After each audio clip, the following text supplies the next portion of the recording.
বিপদে পড়ে গেছেন নাকি? হায় হায় আমার কম, ভালোবাসাই বুঝাচ্ছি, ভালোবাসাই বুঝাচ্ছি। পরিবর্তন হয়, পরিবর্তন হয়।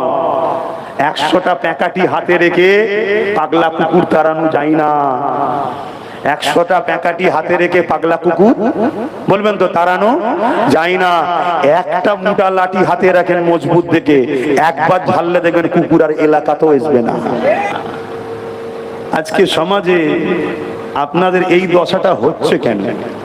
একটু ভাবা দরকার আছে না? নাই? সমাজে এই দশাটা হচ্ছে কেন? এই দশাটা হচ্ছে আপনার সামনে দাঁড়িয়ে কথা বলার সাহসটা পেল কি করে বলুন? নিশ্চয়ই আপনি তাদেরই কারো ওপরের থেকে কিছু টাকায় বিক্রি হয়ে আছে। সে তো জানে এ তো আমার কিনা খরিদ্দার। কথা বুঝছেন না? বুঝেন না? আর আপনিও জানেন এর বিষয়ে বলতে গেলেই ওপর থেকে যদি সুইচটা বন্ধ হয়ে যায়। শুনছেন না? শোনেন? অনুরোধ করব, রিজিকের মালিক আল্লাহ, অনুরোধ করব, রিজিকের মালিক আল্লাহ। আমি আপনাকে শিক্ষা দেবো না, কেন আপনি আমার থেকে বেশি শিক্ষিত হতে পারেন। আপনি ইমাম মানুষ, সম্মানীয় মানুষ। আমি জমানার মুজাদ্দেদের ঘরের ছেলে, নবী বংশে জন্ম নিয়েছি, আপনার গ্রামের মসজিদে ঢুকেছি, আর কৃষকের বেটা হাফেজ হয়ে ইমাম হয়েছে। আমার ইসলাম বলছে তুমি যে ঘরেরই ছেলে হও, ইমামের পিছনে ইক্তেদা করে আমাকে নামাজ পড়তে হবে। এর নাম ইসলাম। জোরে বলুন সুবহানাল্লাহ। বলুন আল্লাহ দিয়েছে, কিন্তু শয়তান আল্লাহ দিয়া পাওয়ার নিয়ে দ্বীনে ইলাহি বার করে ইসলামের বিরোধী, কোরআনের বিরোধী কিতাব বার করেছিল না করেনি? মোজাদ্দেদ আল-পেসানি আকবরের বিরুদ্ধে সংগ্রাম শুরু করলো। আকবরের বিরুদ্ধে বলতে লাগলো, এ আকবর ইসলামের বিরোধী, এ আকবর কোরআনের বিরোধী, এ আকবর কোরআনকে মিটাবার কথা বলে, অতএব এর বিরুদ্ধে সংগ্রাম করো। মোজাদ্দেদ আল-পেসানি যখন এই কথা বলেছিল, মোজাদ্দেদ আল-পেসানির পাশে গুটি কতক লোক ছিল, আকবরের পাশে কিন্তু সবাই ছিল। বড় বড় মুফতি, মাওলানা, আলেম ওলামা, পীর সাহেব, পীরজাদা। কেন? আকবরের দিকে মিলিটারি, আকবরের দিকে ফোর্স, আকবরের দিকে পুরো দেশের ক্ষমতা, তাই আকবরের দিকে সবাই দাঁড়িয়েছিল। মোজাদ্দেদ আল-পেসানির দিকে গুটি কতক লোক ছিল। মোজাদ্দেদ আল-পেসানি বিশাল এক ময়দানে হাজির হয়েছে। সংগ্রাম হবে, লড়াই হবে, হক না হকের লড়াই হবে। গিয়ে দেখছে লাখো লোক হতবাক আকবরের দিকে। বড় নামদারি মুফতি, মাওলানা, বড় নামদারি পীর সাহেব, সব পাগড়ি টাগড়ি বেঁধে শয়তান সব আকবরের দিকে বসে আছে। এক কথা শুনছেন না শোনেন? হ্যাঁ শোনেন, যুগে যুগের কথা, ইতিহাস শুনতে হবে একটু। যুগে যুগে কি হয়েছে দেখো না। আমার ঘরের ছেলে বোকা বানাচ্ছে, তুমি বুঝতেই পারছো না। তো হতভাগ আকবর একদম ফোর্স টোর্স নিয়ে, মিলিটারি নিয়ে, একদম তার পাওয়ার নিয়ে সব এসে হাজির। আর মোজাদ্দেদ আল-পেসানি পীর সাহেব মানুষ, ফকির সাহেব মানুষ, গুটি কত লোক নিয়ে হাজির হয়েছে।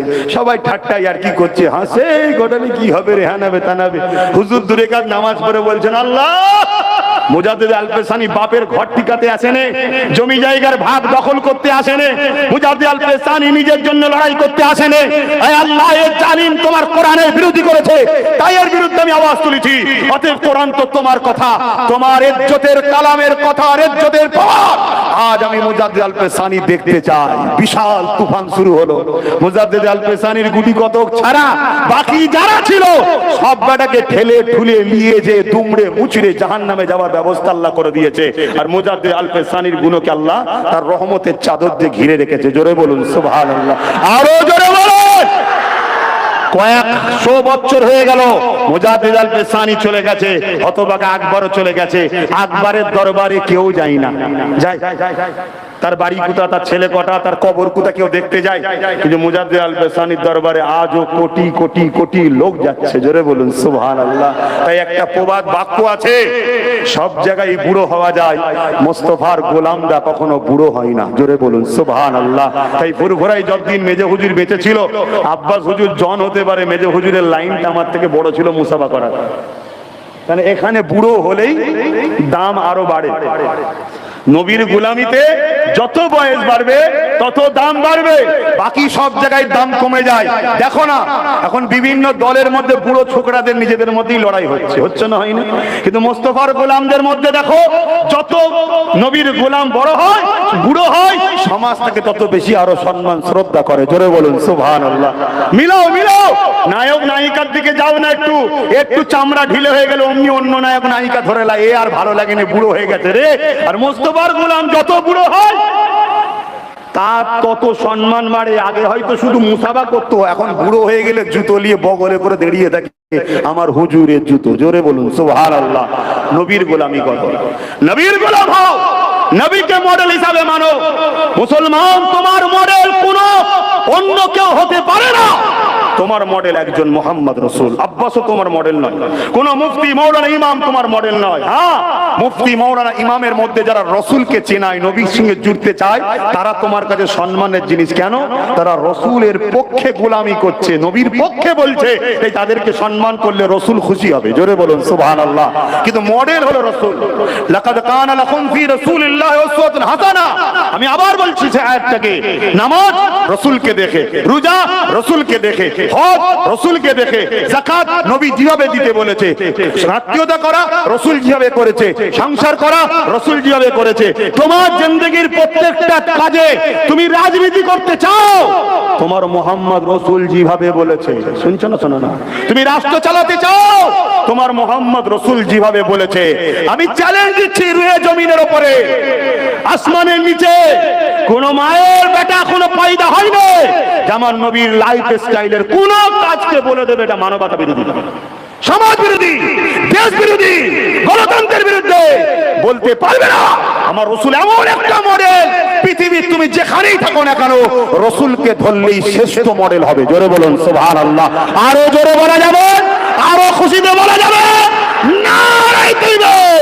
আমার সাথে সকলে একটু হাত তুলে তাহলে সারা দাও, লাব্বাইক। তোমরা বলবে ইয়া রাসূলুল্লাহ, লাব্বাইক লাব্বাইক লাব্বাইক লাব্বাইক লাব্বাইক, নারায়ে তাকবীর। ইয়া রাসূলুল্লাহ বলাতে কোনো আপত্তি আছে? কেন নবী দূরে নয়, নবী আমাদের কাছে। কোথায়? কোরআন বলছে প্রতিটা মুমিনের জানের থেকেও কাছে মুহাম্মদ রাসূল। জোরে বলুন সুবহানাল্লাহ। তাই তো মসজিদে ঢোকার সময় সালাম দিতে হয়। দয়ার নবীকে আগে সালাম দাও, তারপরে বলো আল্লাহুম্মা আফতাহ লি আবওয়াবা রাহমাতিক। প্রথম সালাম দাও, তারপরেই দোয়া পড়ো। আমরা নবী থেকে দূরে সরে গেছি বাপ, আর আমাদেরকে সরানো হয়েছে বড় প্ল্যান করে। কেন? যতদিন নবীর সঙ্গে জুড়ে থাকবো, পৃথিবীর সব চামচিকে যদি এক জায়গায় হয়ে আকাশের চাঁদের আলো রুখতে যায় যেমন পারবে না, তার থেকেও অসম্ভব পৃথিবীর সব মানবরূপী পশু এক জায়গায় হয়েও মুহাম্মদ রাসূলের গোলামকে কিচ্ছু করতে পারবে না। কি ভুল বললাম? এই জোরে বলেন। হ্যাঁ, আব্দুল্লাহ ইবনে হুযাফা হুজুরের নাম শোনেন না? আমার নবীর এক সাহাবী ছিলেন। এক খ্রিস্টান শাসক ধরে নিয়ে গেছে, শাসক ধরে নিয়ে যে তাকে অফার দিচ্ছে, আব্দুল্লাহ ইবনে হুযাফা তুমি মুহাম্মদ রাসূলকে ছেড়ে দাও, আমি তোমাকে অনেক সম্মানীয় পদ দেবো, অনেক চাকরি দেবো, জায়গা দেবো, অর্থ দেবো, আমার রাজ্যে ভালো সম্মানীয় পদ দেবো। কি গো, এখন ঝাঁট দিবার পথ পেয়ে গেলেই ব্যাস রসুল ছেড়ে দিচ্ছে। আমার কমে আছে না? না কি করিস ভাই? না আমি একটু অফিসে গিয়ে ঝাঁট দিই। ওরে বাপ, তাই নাকি? ওর যা ঝাঁট বাঁট দেখলেই হাসি ভাই। ওই চাকরিতেই পাগল, ওই চাকরিতেই পাগল। আপনার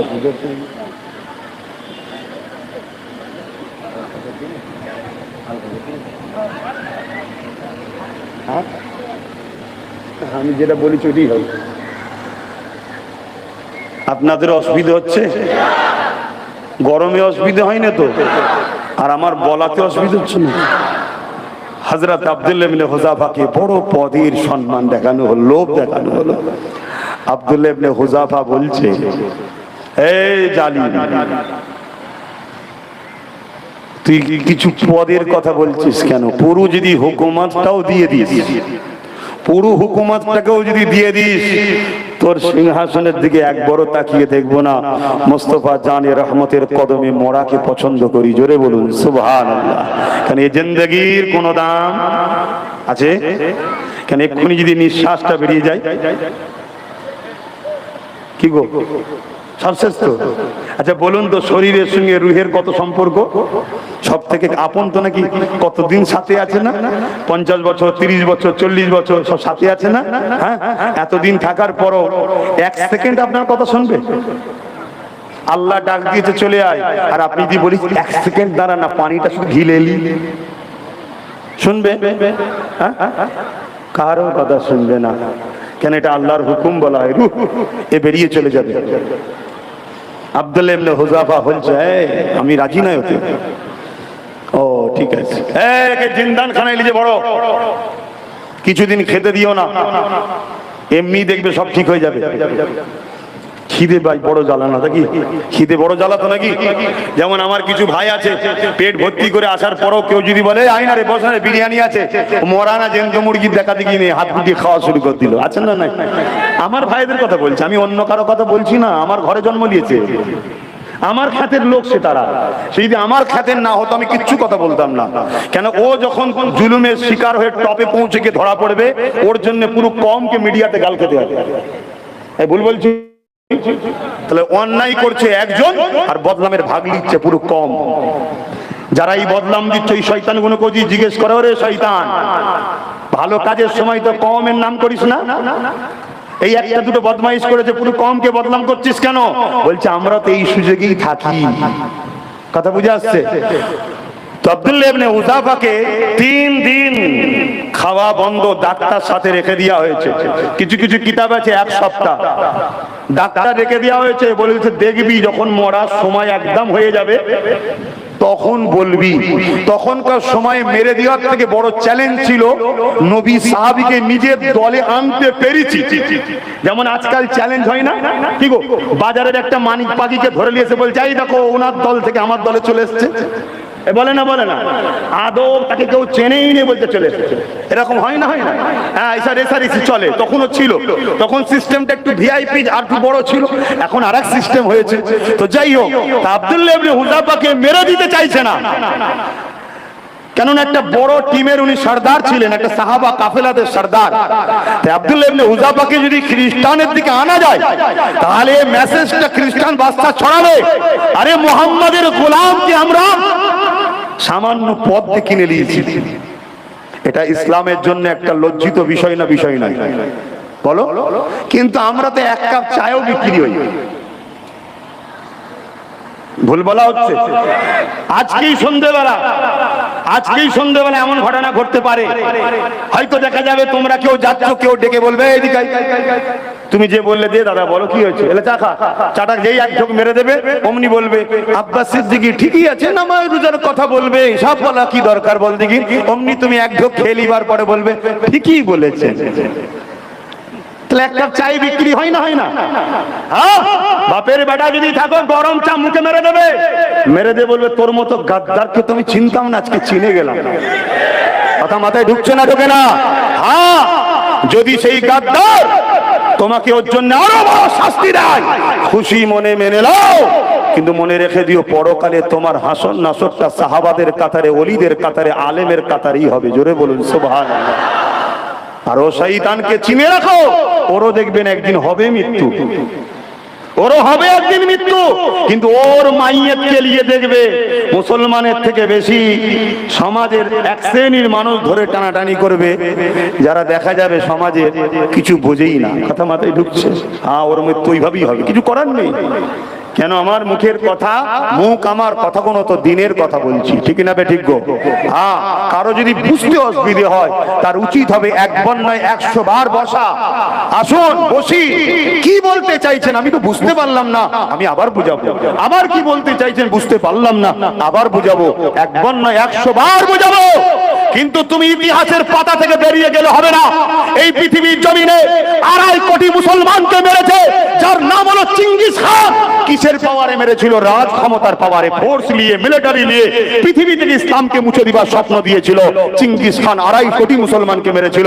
তারপরে একটা 22 বছরের যুবকের ডাক শুনে চিঙ্গিস খান ভয়ে কাঁপতে শুরু করেছিল। জোরে বলুন সুবহানাল্লাহ। অতএব 2.5 কোটি মুসলমান আর একটা যুবক মুসলমান, ইমানদারের পাল্লা ভারী কত হয় বুঝতে পারছেন? হ্যাঁ, এই পৃথিবীতে হালাকু খান মুসলমানকে এত মেরেছিল, দাজলা নদীর পানিটা লাল হয়ে গিয়েছিল, তথাপিও সেই হালাকু খান মিটে গেছে, তার পরিবার মিটে গেছে। 200 কোটির উপরে এখনো মুসলমান পৃথিবীতে আছে। জোরে বলুন সুবহানাল্লাহ।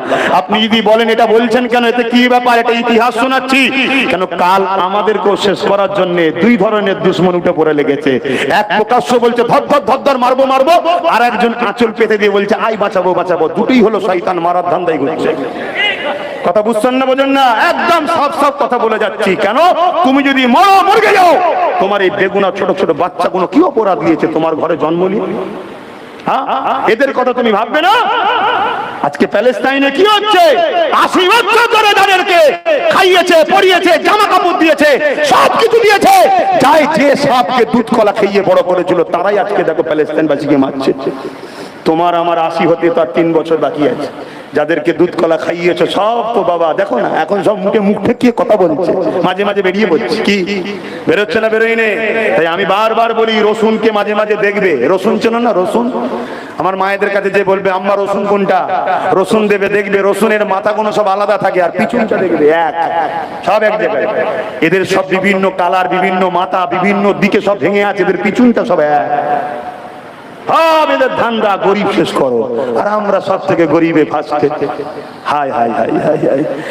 বাবেরা নওজওয়ানের আব্দুল্লাহ ইবনে হুযাফা হুজুরের কথা বলছিলাম।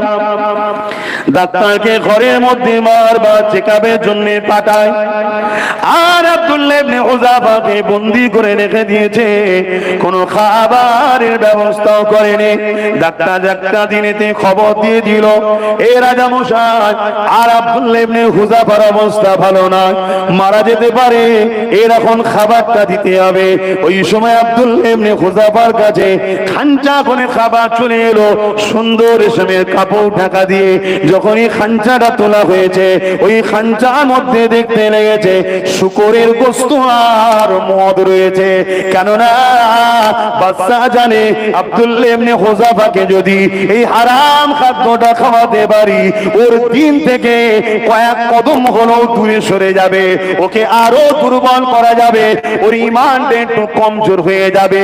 তাহলে আগামী দিনে আর একটু চাপ দিলে ওকে বের করিয়ে আনা যাবে।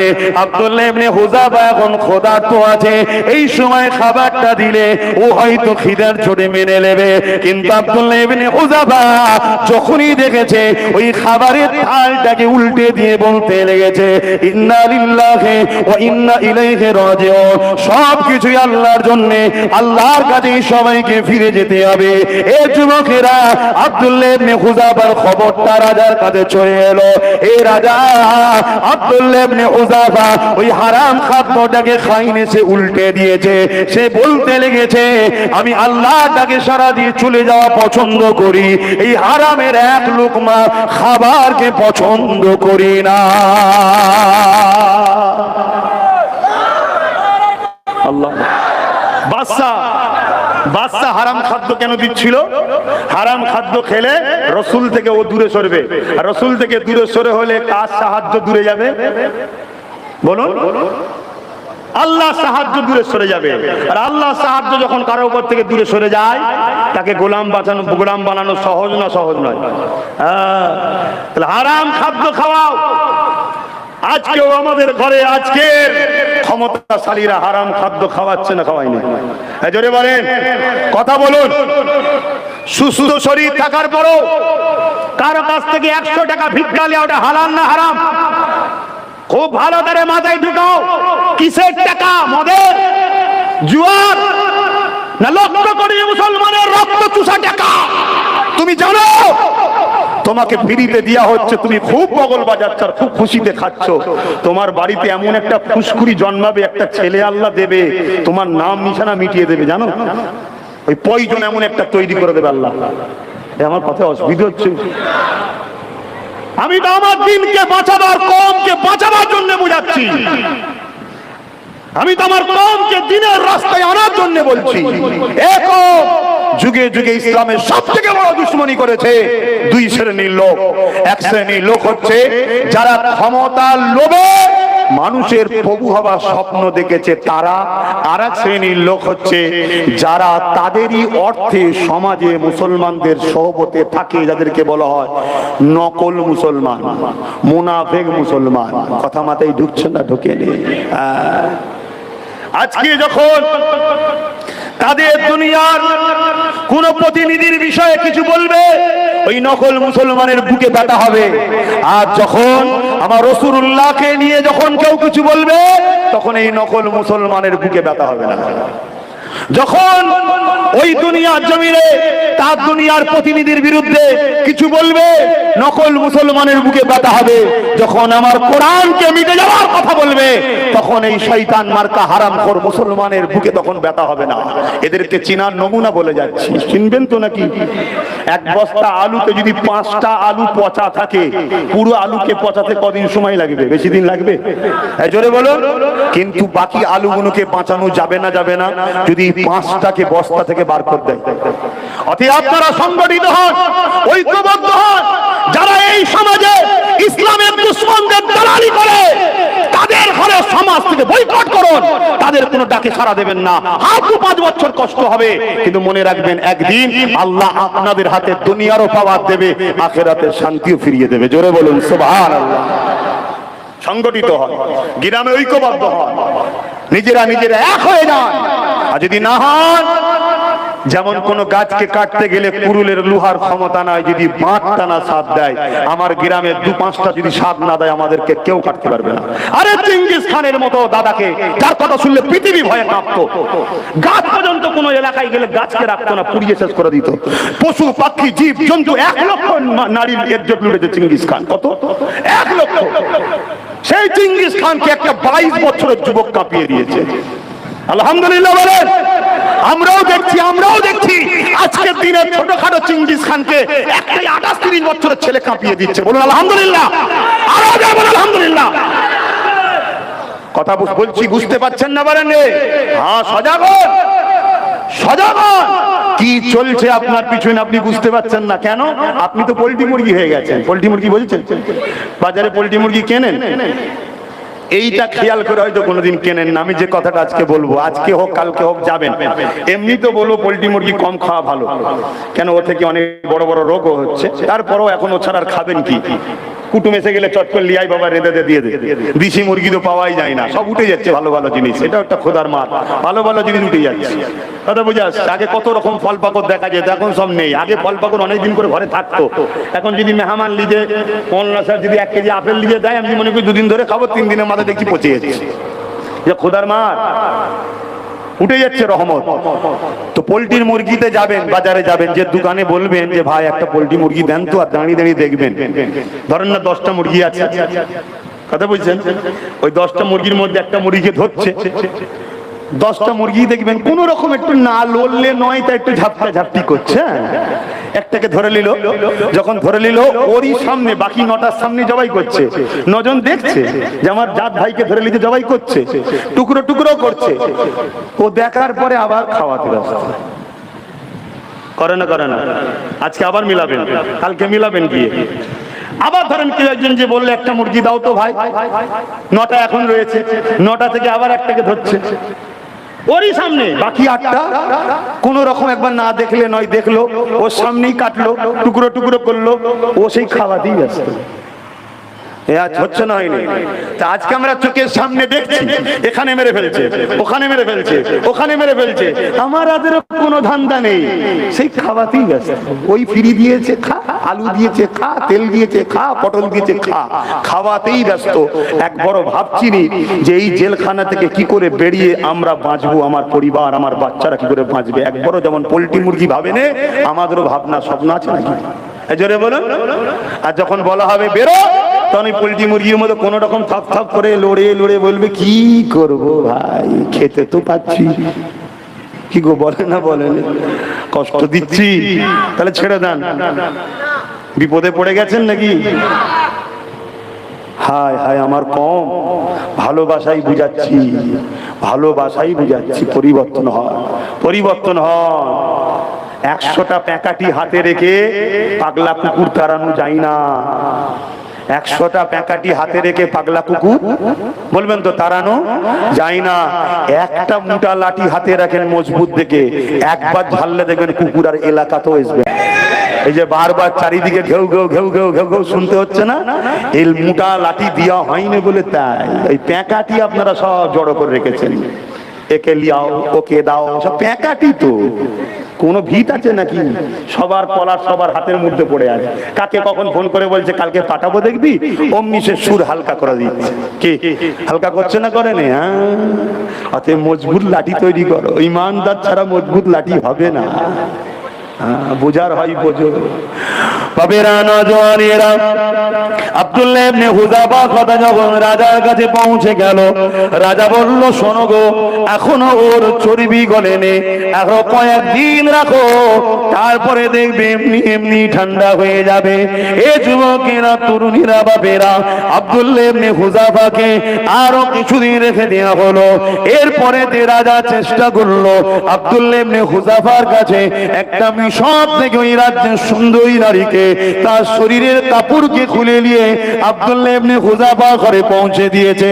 হুজুর, আমার যুবক জন ছেলে এমন করে বসে তাসবিহ পড়তেছিল, যখনই ঘরের দরজাটা খুলেছে আব্দুল্লাহ ইবনে হুযাফা একবার নজর দিয়েছে কে আসছে।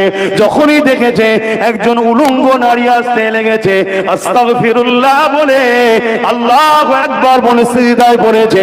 3 দিন ধরে ওই নারীটা আব্দুল্লাহ ইবনে হুযাফাকে উঠাবার চেষ্টা করেছে, কিন্তু 3 দিন পরে ওই নারীটা গিয়ে রাজাকে বলেছে, এ রাজা, তুমি কার কাছে আমাকে পাঠিয়েছিলে? এই সমাজের যুবক তো দূরের কথা, খারাপ নেবেন না, হাকিকাত বলছি, বয়স্ক কোনো মানুষও যদি আমার শরীরকে দেখে সে দিবানা হয়ে যায়। অথচ 3 দিন ধরে এই যুবকটাকে আমি চেষ্টা করলাম, সে একবার শুধু এক নজর ঘর থেকে ঢুকার সময় দেখেছিল, আর জবান থেকে বলেছিল আস্তাগফিরুল্লাহ, তারপরে বলেছিল আল্লাহু আকবার, আল্লাহ সব থেকে মহান, এই বলে যে সিজদায় পড়েছিল, ওই সিজদা থেকে 3 দিন ধরে আমি মাথা তুলাতে পারিনি। আমি যেন একটা পাথরকে লাগাতে ছিলাম, ও যেন কোনো মানুষ নয়, একটা পাথর। আমি আজকে সাক্ষী দিচ্ছি, যার দিন তাকে এতটা মজবুত ইমানদার, এই দিন হলো সত্য দিন।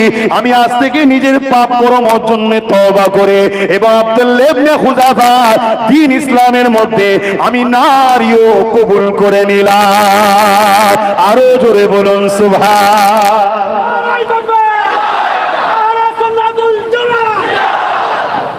রাজা দেখছে তো উল্টো হচ্ছে রে বাবা, একে বেঈমান আমাদের দিকে আনতে চেয়েছিলাম, উল্টো দেখছি আমার গুলো কি ওর দিকে লিখছে তো আবার।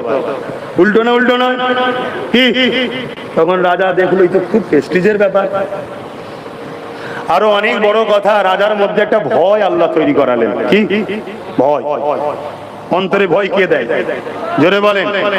যাদের অন্তরে আল্লাহর ভয় আছে, যাদের অন্তরে আল্লাহর ভয় আছে, দুনিয়ার জালিমের অন্তরে আল্লাহ তার ভয়কে ঢুকায়। জোরে বলুন সুবহানাল্লাহ। শুনছেন? ধরুন আপনারা কেউ আল্লাহকে ভয় করবেন, দুনিয়ার জালিমের অন্তরে আপনার ভয়টা আল্লাহ ঢুকিয়ে রাখবেন। আর যার অন্তরে আল্লাহর ভয় নেই, দুনিয়ার সমস্ত জালিমের অন্তরে তার থেকে ভয় আল্লাহ তুলে নেয়, তোমার ভয় কেউ করবে না। কিছু শুনছেন তো? আমাদের অন্তর থেকে আল্লাহর ভয় উঠেছে না ওঠেনি? হুযাফা বলছে শুধু আমায় ছাড়লে হবে না, আমার সাথী সঙ্গী সবাইকে ছাড়তে হবে। বলছে যা বলবি বাপ সব শুনবো, তুই শুধু আমার কপালে একটা চুমু দি। আগেকার সময়ে একটা চুমু কপালে দেওয়া মানে সম্মানিত মানুষকে কপালে চুমু দেওয়া হতো। কথা বল, ভালোবাসা জানানো, সম্মান জানানো, কথা বুঝে আসছে তো? সেই জায়গায় আব্দুল্লাহ ইবনে হুযাফা হুজুর ভাবলেন, আমার এতগুলো ভাইয়ের জান বাঁচবে যদি একটা চুমু দিয়াতে। চলো এই বাচ্চা ঠিক আছে যা। পরের দিন রাজ দরবারে সমস্ত হাজারো লাখো লোক জড়ো হয়েছে, আব্দুল্লাহ ইবনে হুযাফা হুজুরকে বার করা হচ্ছে। আরে মুস্তাফা গোনাজের রহমতের গোলামদের মাথা আল্লাহ ছাড়া অন্য কারো কাছে কখনো নত হয় না, সিনা নত করে চলে তারা আল্লাহর ভয়ে, কিন্তু জালিমের কাছে সিনা টান টান থাকে। ঠিক না বেটি? হ্যাঁ, বুঝতে পেরেছেন?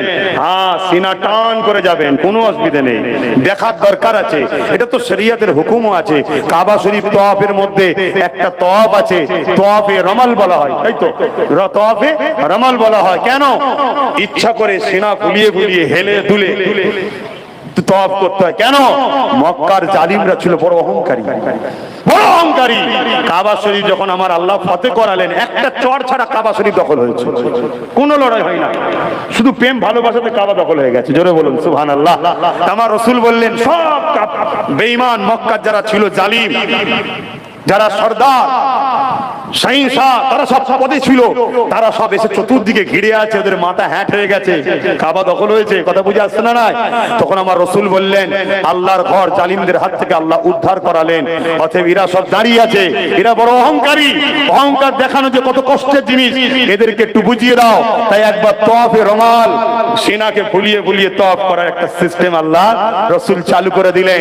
অতএব তোমার সামনে যদি কেউ পায়ের উপরে পা দিয়ে বসে, সে যত বড় লাভ সাহেব হোক, তুমি যদি ভ্যান চালিয়ে খাও, তার সামনে তুমি আরো ভালো করে পায়ের উপরে পা তুলে বসো, এটা সিস্টেম।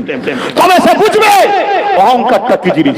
হতে পারে তুই ধনী লোক, আমি ভ্যান চালানো তো কি হয়েছে, মালিক আমাকে ভ্যান চালানো নসিবে রেখেছে, তোকে ধনী করেছে, কিন্তু তা বলে তুই আমার সামনে পায়ের উপরে পা দিয়ে অহংকার হয়ে বসবি কেন? কথা মাথায় ঢুকছে না? ঢোকে না? চোখে চোখ রেখে কথা বলতে হবে অন্যায়ের বিরুদ্ধে। তো যাই হোক, তো ভাইয়ের আমার, হযরত আব্দুল্লাহ ইবনে হুযাফা বললেন ঠিক আছে যাও, রাজা বড়, যাই হোক আমার ইজ্জতটা বাঁচলো, নাক কাটা থেকে বাঁচলো, তো কি করা যাবে? আব্দুল্লাহ ইবনে হুযাফা চুমা তো দিয়েছে, কিন্তু ডাইরেক্ট কপালে দেয়নি, নিজের জুব্বার কাপড়ের হাতে বড় কাপড় নিয়ে তার কপালে দিয়েছে, দিয়ে এই কাপড়ের উপরে চুমা দিয়েছে, জোরে বলুন সুবহানাল্লাহ। দিয়ে বলল বাদশা যতদিন বাঁচবে এটা মনে রেখে দে, পৃথিবীর সব পাওয়ার এক জায়গায় করো, মুস্তাফার প্রকৃত গোলামদের ঘরে কখনো মিটানো যায় না, জোরে বলুন সুবহানাল্লাহ। কথা মাথায় ঢুকবে? আমরা প্রকৃত গোলামি থেকে ছেড়ে গেছি, আমাদের গোলামি এখন দুনিয়াদারিতে হচ্ছে, এজন্য আমাদের দুর্দশা এটা।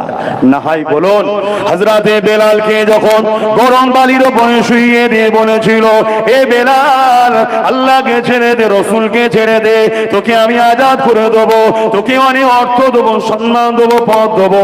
হযরতে বেলাল হাবশী দেশের মানুষ, তিনি কি বলেছিল, এ জালিম উমাইয়া শাসক শুনে রেখে দে, তুই আমার উপরে যতই জোর চালাস না কেন, আমার জিসিমকে টুকরো টুকরো করে দিতে পারি, হাড় থেকে গোশত গুলো আলাদা করে দিতে পারে, কিন্তু মনে রাখবি বেলালের অন্তরে আল্লাহ ও আল্লাহ রাসূল রয়েছে, আল্লাহ ও আল্লাহ রাসূল ইনসাফ ইনসানিয়ত সত্যের পক্ষে। তাই বেলালকে কখনো আল্লাহ ও রাসূলের পক্ষ থেকে সরাতে তুই পারবি না। পেরেছিল? পেরেছিল? আজকে আমাদের দশা কোথায়? আমরা আমাদের মসজিদের ইমামকে আমরা রাগ করি, আছে না? না, তুমি এত বড় যখন পাওয়ারফুল লাটসা হয়ে গেছো, যাও না সমাজে যারা এতিমকে লোটে, বিধবাকে লোটে, গরিবদের লোটে, ওর সামনে কি মস্তানি করো না? ওখানে পারে না, নিরীহ ইমামের সামনে মিজাজ দিচ্ছে। আর ইমাম বন্ধুদেরকে বলবো খারাপ নেবেন না, আজকে সমাজে আপনাদের এই দশাটা হচ্ছে কেন? একটু ভাবা দরকার আছে না? নাই? সমাজে এই দশাটা হচ্ছে কেন? এই দশাটা হচ্ছে আপনার সামনে দাঁড়িয়ে কথা বলার সাহসটা পেল কি করে বলুন? নিশ্চয়ই আপনি তাদেরই কারো ওপরের থেকে কিছু টাকায় বিক্রি হয়ে আছে, সে তো জানে এ তো আমার কিনা খরিদ্দার, কথা বুঝছেন না? বুঝেন না? আর আপনিও জানেন এর বিষয়ে বলতে গেলেই ওপর থেকে যদি সুইচটা বন্ধ হয়ে যায়, শুনছেন না? শোনেন? অনুরোধ করব, রিজিকের মালিক আল্লাহ, অনুরোধ করব, রিজিকের মালিক আল্লাহ। আমি আপনাকে শিক্ষা দেবো না, কেন আপনি আমার থেকে বেশি শিক্ষিত হতে পারেন, আপনি ইমাম মানুষ, সম্মানীয় মানুষ। আমি জমানার মুজাহিদের ঘরের ছেলে, নবী বংশে জন্ম নিয়েছি, আপনার গ্রামের মসজিদে ঢুকেছি, আর কৃষকের বেটা হাফেজ হয়ে ইমাম হয়েছে। আমার ইসলাম বলছে তুমি যে ঘরেরই ছেলে হও, ইমামের পিছনে ইক্তেদা করে আমাকে নামাজ পড়তে হবে, এর নাম ইসলাম। জোরে বলুন সুবহানাল্লাহ। তাহলে আল্লাহ তোমায় সম্মান দিয়েছে ভাই, তুমি সেই সম্মানকে সামান্য পয়সায় বিক্রি করো না, বিক্রি করো না। তোমাকে কেউ যদি বলে যে আমি তোমায় কিনছি না দিচ্ছি, তাহলে একটাই কথা তাকে জিজ্ঞেস করে, যদি দিচ্ছিস বলছিস তাহলে কখনো আমার সামনে দাঁড়িয়ে কথা বলবি না। কেন? আমি তোর বাপের ঘরের চাকর নয়, আমি আল্লাহর ঘরের চাকর। জোরে বলুন সুবহানাল্লাহ। আর ওই আল্লাহর ঘরে ইমামের কথা চলবে, অন্য কারো নয়, ওখানে ইমামের কথা চলবে। কিন্তু আজকে সেই ইমামদের অবস্থা কোথায়? কি আমার আওয়াজ কি ভুল হচ্ছে বলুন? খাতরাই পড়ে যাবে। কি রকম খাতরা? দুবাই দেখলেন না কি হলো? দেখেছেন? এত পানি, এত পানি, যেখানে পানি হয় না, এক ঘর ডুবে গেছে, কোটি কোটি টাকার গাড়ি ভেসে চলে যাচ্ছে কোন রকম ভাবে। অনেকদিন পরে যদিও পানি কমলো, দেখছে কমার পরে রাস্তাও নেই, সব বালি। আবার নতুন করে কোটি কোটি ডলার টাকা খরচ করে সব তৈরি করছে, আবার ডুবিয়ে দিয়েছে। শুনছেন খোদার মা দুনিয়ার বা, সৌদি আরব ডুবছে, খোদার মা দুনিয়ার বা। আমাদের কাছে সৌদি দলিল নয়, আমাদের কাছে দলিল দুটো, হাবিবুল্লাহ আর কালামুল্লাহ। আর এই দুটোর ব্যাখ্যা হলো ইজমা কিয়াস। আদিল্লাতুল ইসলামে আরবাআতুন, শরীয়তের দলিল চারটে, মূল হচ্ছে দুটো, তার থেকে নির্যাস হচ্ছে আর দুটো। একটা হলো কালামুল্লাহ কোরআন শরীফ, আর একটা হলো হাবিবুল্লাহ আল্লাহর বন্ধু। এই দুটোর নেতৃত্ব যারাই ছেড়েছে তারাই ধ্বংস হয়েছে। অন্য কাউকে দেখে তোমাকে আমাকে লাভ নাই। কেন? একজন স্বীকার করলো আমি ভারতীয়, স্বীকার করার পর তাকে ভারতে থাকতে দেওয়া হয়েছে, আর সে যদি গাদ্দারি করে তার শাস্তি কিন্তু মার বেশি হবে, ঠিক না বেটি? আর একজন বললো আমি ভারতীয় নয়, তাকে তো সুযোগ দিয়াই হবে না, ঠিক না বেটি? আমি তুমি বললাম আমি ইসলামকে মানি, বিশ্বাস করি, আর তুমি আমি এরপরও যদি গাদ্দারি করি তাহলে মার বেশি হবে না? হবে না? আর যে বলে আমি মানি না তার কথা তো বাদ। তুমি আমি মুখে বলছি মানি আর কাজে দেখছি ক্ষতি, এ থেকে সতর্ক হও।